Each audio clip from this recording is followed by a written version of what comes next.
हाँ तो भाई, क्या हाल है आप सभी के? चलिए अच्छे। देखिए तो आज जो हम बात करने वाले हैं अपने मानव शरीर से जुड़े एक बहुत इम्पोर्टेंट टॉपिक के बारे में बात करने वाले हैं, और जिस टॉपिक का नाम है तंत्रिका कोशिका, जिसको इंग्लिश में न्यूरॉन बोला जाता है। क्या बोला जाता है? न्यूरॉन। ठीक है, तो आज का जो हमारा टॉपिक है वो मानव मस्तिष्क से जुड़ा हुआ अर्थात तंत्रिका तंत्र से जुड़ा हुआ एक टॉपिक है, और उस टॉपिक का नाम है तंत्रिका कोशिका, जिसको इंग्लिश में हम न्यूरॉन बोल के चलते हैं। ठीक है, तो आप इसका इंग्लिश नाम बहुत अच्छी तरीके से याद रखना कि आखिर न्यूरॉन क्या होता है। तो सबसे पहले इसकी हम डेफिनेशन देखते हैं। तो इसकी परिभाषा होती है तंत्रिका तंत्र की संरचनात्मक व क्रियात्मक इकाई को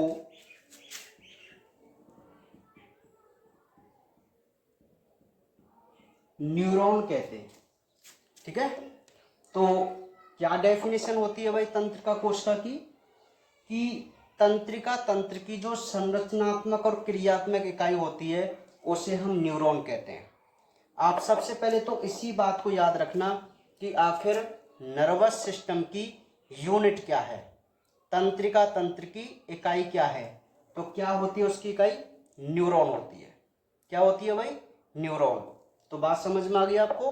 ठीक है, अब हम जो नेक्स्ट बात करते हैं मुख्य रूप से इसकी संरचना के बारे में बात करते हैं। हमें मुख्य रूप से यही समझना है कि आखिर जो न्यूरॉन्स हैं, अच्छा मैं आपको एक बात बता दूं कि हमारी पूरी बॉडी में जो संवेदनाओं को ग्रहण करते हैं वो न्यूरॉन्स होते हैं। एक कोशिका होती है भाई, पूरा शरीर हमारा कोशिकाओं से बना हुआ है, लेकिन जो हमारी कोशिकाएं होती हैं वो भी तो कार्य के आधार पर अलग अलग होती हैं। उनमें से एक कोशिका होती है संवेदी कोशिका, जो कि न्यूरॉन्स होती हैं। वो क्या करती हैं कि हमारे शरीर की जो संवेदनाएं होती हैं उनको ग्रहण करने का उनका कार्य होता है।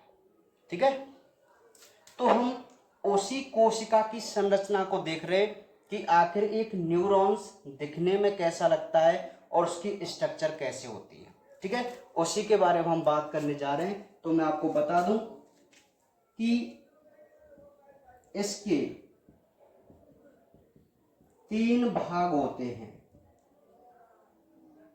पहला कोशिका काय, जिसको हम साइटोन कहते हैं। दूसरा है द्रुमिका, जिसको हम डेंड्राइट कहते हैं। और थर्ड है तंत्रिकाक्ष, जिसको हम एक्सॉन कहते हैं। बात समझ में आई आपको? देखिए, ध्यानपूर्वक आप इस बात को समझने की कोशिश कीजिए कि हमारा जो टॉपिक है वो न्यूरॉन्स के ऊपर है। अच्छा, न्यूरॉन्स आपको छोटा सा पता चल गया होगा कि भाई मस्तिष्क से रिलेटेड होता है तंत्रिका तंत्र से, क्योंकि हम मस्तिष्क को पढ़ चुके हैं। और जिन बच्चों ने मस्तिष्क को नहीं पढ़ा, आप प्रीवियस वीडियो देख सकते हैं प्लेलिस्ट में जाकर, वहां आपको ह्यूमन ब्रेन के नाम से टॉपिक मिलेगा, तब आप उस मस्तिष्क की संरचना को समझ के देखना। ठीक है, तो ये जो न्यूरॉन है वो तंत्रिका तंत्र की यूनिट होती है, और इसकी संरचना की यदि हम बात करें तो इसके 3 भाग होते हैं। पहला भाग होता है कोशिका काय, दूसरा भाग होता है द्रुमिका, और तीसरा भाग होता है तंत्रिकाक्ष। ठीक है, तो ये 3 भाग मिलकर एक न्यूरॉन्स का क्या करते हैं? निर्माण करते हैं। ठीक है, तो एक बार इन तीनों को नोट कीजिए, अभी इनकी हम डिटेल में बात करेंगे। ठीक है भाई, चलिए, तो यहां तक आपको बात समझ में आ गई। अब हम धीरे क्रम से इनकी डिटेल में बात करते हैं और फिर एक डायग्राम बना के इनको हम समझने की कोशिश भी करेंगे। तो सबसे पहला जो भाग है जिसको हम कोशिकाकाय या साइटोन कहते हैं, ठीक है, तो देखिए यह है कोशिका का मुख्य भाग है जो गोल होता है तथा इसके बीच में केंद्रक होता है और इससे अनेक प्रवर्ध निकले होते हैं। सेकंड है द्रुमिका। तो साइटोन से छोटे छोटे प्रवर्ध निकले होते हैं जिन्हें द्रुमिका कहते हैं।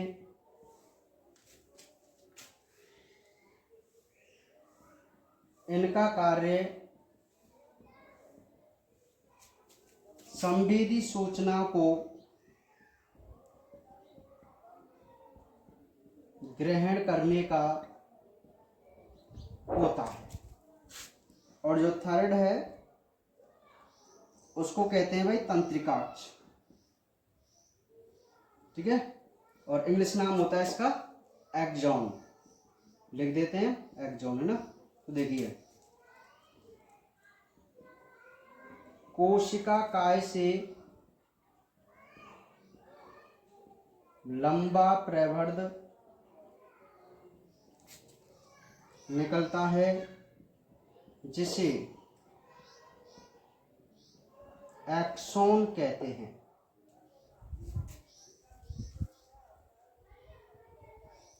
इसके पुच्छ भाग पर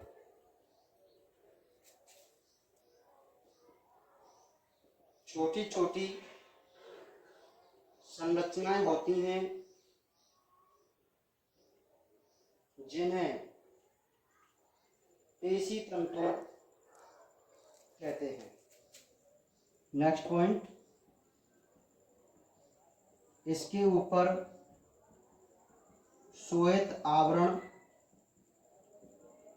होता है जिसे माइलिन आच्छाद कहते हैं। ठीक है, तो एक बार ये जो संरचना के 3 पॉइंट है आप इनका एक बार स्क्रीनशॉट लीजिए या एक बार इनका स्क्रीनशॉट लीजिए, फिर हम डायग्राम के हिसाब से इस पूरी थ्योरी को समझने की कोशिश करेंगे। ठीक है, हाँ देखिए भाई, तो हमारी जो बात न्यूरॉन के बारे में चल रही थी, मैं आपको बता दूं कि एक तंत्रिका कोशिका के 3 भाग होते हैं यदि हम उसकी संरचना की बात करें तो।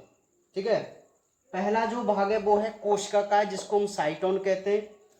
वो क्या है कि यह कोशिका का मुख्य भाग होता है और गोल होता है, जिसके बीच में केंद्रक होता है और इससे अनेक प्रवर्ध निकले हुए रहते हैं।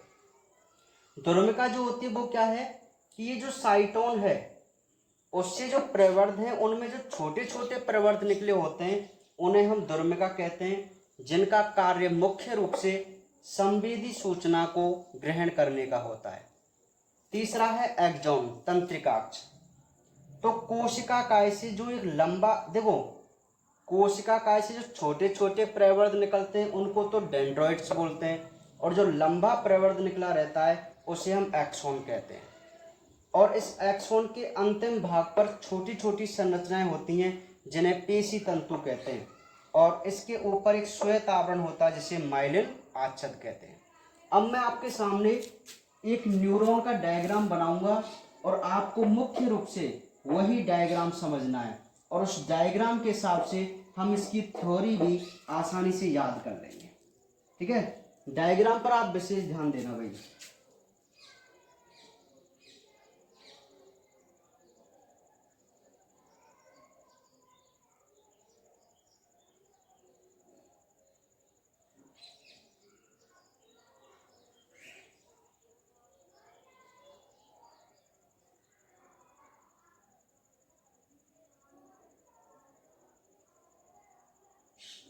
बहुत इंपॉर्टेंट डायग्राम होता है ये।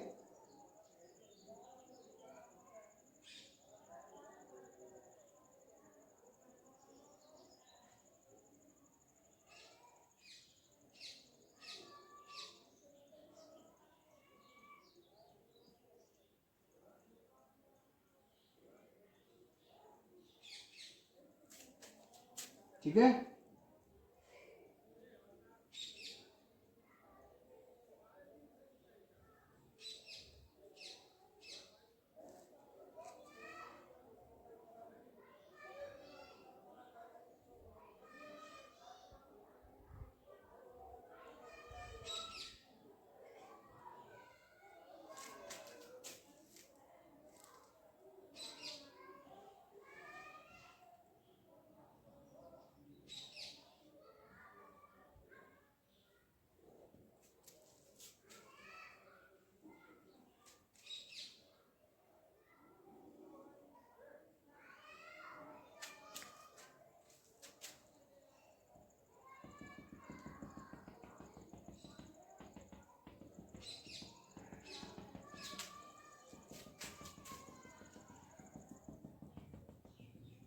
देखिए भाई, अच्छा ये आपको पूरा दिखाई दे रहा है ये? हाँ, सुनिए, आपके सामने जो डायग्राम है वो एक न्यूरॉन का डायग्राम है, एक तंत्री कोशिका का। ठीक है, तो इसके डायग्राम की मैं आपको बात बताऊं तो इसके आपको मुख्य रूप से 3 भाग दिखाई दे रहे हैं। देखो, ये जो भाग है इसको हम साइटोन कहते हैं। देखो, ये इसका मुख्य भाग आपको लग रहा है, नहीं लग रहा भाई? तंत्री कोशिका का जो मुख्य भाग होता है वो साइटोन होता है। जो राउंड शेप में आपको दिखाई दे रहा है वो क्या है? एक साइटोन है। क्या है? साइटोन, जिसको हम क्या कहते हैं? कोशिका काय। और इसके अंदर जो प्रेजेंट है, जो बीच में होता है, वो होता है न्यूक्लियस, जिसको हम कहते हैं केंद्रक। इसके अलावा इसमें हमारे इम्पोर्टेंट निस्सल्स कण प्रेजेंट होते हैं जो एंजाइम्स के निर्माण में या संवेदी सूचना को ग्रहण करने में या न्यूरोट्रांसमीटर बनाने में सहायता करते हैं। ठीक है, तो ये साइटोन आपको पता चल गया। न्यूरॉन्स का जो पहला भाग है वो कौन है? साइटोन। तो आप डायग्राम में देखिए साइटोन कहाँ है। ये जो राउंड शेप में आपको दिखाई दे रहा है यही साइटोन है। ठीक है, तो ये जो साइटोन होता है वो कोशिका का मुख्य भाग है और इसकी जो संरचना होती है वो गोल होती है और इसके केंद्रक, इसमें कौन प्रेजेंट होता है? केंद्रक प्रेजेंट होता है। और इस साइटोन से अनेक प्रवर्ध निकले रहते हैं। प्रवर्ध का मतलब होता है कोई एक्स्ट्रा संरचना। ठीक है, तो देखिए इस साइटोन से एक प्रवर्ध पीछे की तरफ निकला हुआ है और कुछ बहुत सारे प्रवर्ध आगे की तरफ निकले हुए हैं। ठीक है, तो इस साइटोन की थ्योरी आपको समझ में आ गई। दूसरी जो हम बात करते हैं वो करते हैं डेंड्रॉइड की। तो मैं आपको बता दूं कि कोशिका काय से जो छोटे छोटे प्रवर्ध निकलते हैं उन्हें हम डेंड्रॉइड कहते हैं। ये दिखाई दे रहे हैं आपको सभी बाल जैसी संरचनाएं, ये छोटे प्रवर्ध हैं जो साइटोन से निकले हुए हैं। इसको हम क्या नाम देते हैं भाई? डेंड्रॉइड। क्या बोलते हैं इनको? डेंड्रॉइड। काम क्या है इनका? अब देखिए, देखो मैंने जैसे यहाँ पर टच किया तो मुझे पता चल गया कि मुझे किसी ने टच किया है। बात समझ में आ रही? तो इसका पता कैसे चला कि इस स्थान पर हमारी तंत्री कोशिका हैं, न्यूरॉन्स हैं। तो ये जो सूचना यहाँ पर बनी, इस सूचना को सबसे पहले ग्रहण जो किया वो न्यूरॉन्स के डेंड्राइट ने किया। समझ में आ गई बात? तो ये आप मुख्य रूप से याद रखना कि जो डेंड्राइट्स होते हैं उनका मुख्य कार्य संवेदी सूचना को ग्रहण करने का होता है। ये बहुत इंपॉर्टेंट क्वेश्चन है, ठीक है। तो ये डेंड्राइट हुआ, ये साइटोन। तीसरी जो हम बात करते हैं एक्सॉन की, वो क्या है कि साइटोन से जो एक लंबा प्रवर्ध निकलता है, ये साइटोन है, उससे पीछे की तरफ देखो एक लंबा प्रवर्ध निकला हुआ है, इसको हम एक्सॉन कहते हैं। क्या कहते हैं भाई? एक्सॉन, यानी कि तंत्रिकाक्ष कहते हैं। अब इस जो तंत्रिकाक्ष है इसमें कुछ और मुख्य बातें होती हैं जो हमें समझनी होती हैं। देखिए क्या होती हैं। किस तंत्रिकाक्ष के ऊपर पेशियों का बना हुआ एक श्वेत आवरण होता है जिसे हम माइलिन आच्छाद बोलते हैं, माइलिन शीथ बोलते हैं। माइलिन शीथ यानी कि माइलिन आच्छाद, ये जो आपको दिखाई दे रहे हैं इनको हम क्या बोलते हैं? माइलिन आच्छाद बोलते हैं, ठीक है। और एक्सॉन जो होता है उसमें बीच बीच में खंड होते हैं। ये देखो खंड है, क्या है? खंड। तो इन्हें हम रेनवियर के खंड बोलते हैं, रेनवियर नोड्स, या आप इनको रेनवियर घुंडी या रेनवियर नोड्स बोल सकते हैं। समझ में आ गई बात? या खंड बोल सकते हैं। तो एक्सॉन में जो खंड नुमा संरचना होती है उन्हें हम रेनवियर के नोड्स बोलते हैं, और जो श्वेत आवरण होता है उसे हम माइलिन शीथ या माइलिन आच्छाद बोलते हैं, ठीक है। और इसके पीछे जो ये तंतु होते हैं इन्हें हम मसल फाइबर बोलते हैं, पेशी तंतु, ठीक है। तो इस प्रकार हमारी जो संरचना है आपके सामने बोर्ड पर, वह एक न्यूरॉन की संरचना है, ठीक है। तो आपको समझ में आ गया न्यूरॉन की संरचना। बहुत ही सिंपल सी बात है। आप सबसे पहले तो डायग्राम बनाना इसका सीखना, उसके बाद आपको ये पता होना चाहिए कि इसके 3 पार्ट हैं, साइटोन, डेंड्राइट और एक्सॉन, ठीक है। तो आप इसका एक बढ़िया सा सुंदर सा चित्र बना लिए अभी फटाफट, या स्क्रीनशॉट लेके उसको फिर बनाते रहना आप।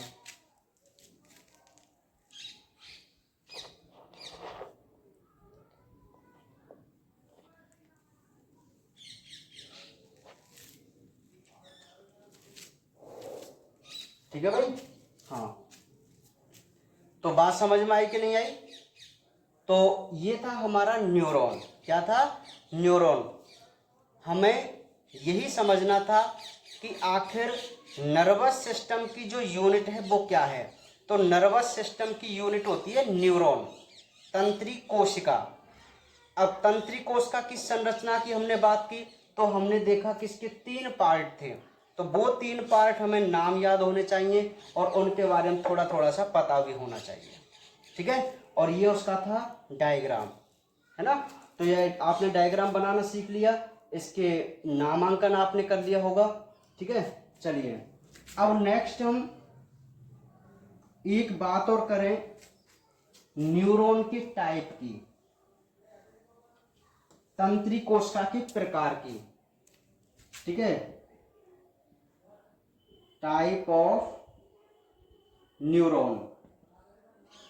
देखिए ये जो तंत्रिक कोशिका होती है वो कार्य करने के आधार पर, हालांकि इसको हमने और भी भागों में डिवाइड किया है, जैसे संरचना के आधार पर अलग प्रकार से डिवाइड करते हैं। जब हम सिलेबस करेंगे तब इसको डीपली पढ़ेंगे, लेकिन अभी जो हमें मुख्य रूप से न्यूरॉन के प्रकार समझ के चल रहे हैं वो कार्य के आधार पर समझ के चल रहे हैं, है ना।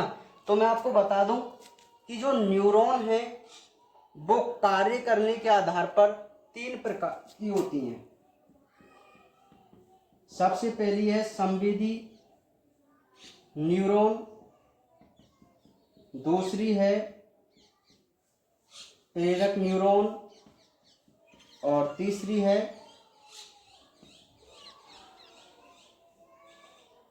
चलो मिश्रित कह दो या मैं इसको बहुध्रुवी भी कह सकता हूं।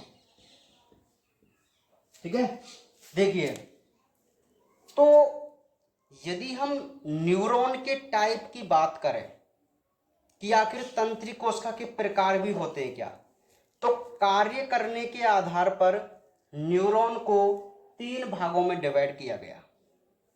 पहला भाग था प्रकार। पहला टाइप था संवेदी न्यूरॉन। तो देखिए मैं आपको एक बात बता दूं कि हमारे शरीर में 3 प्रकार की तंत्रिका कोशिका होती हैं।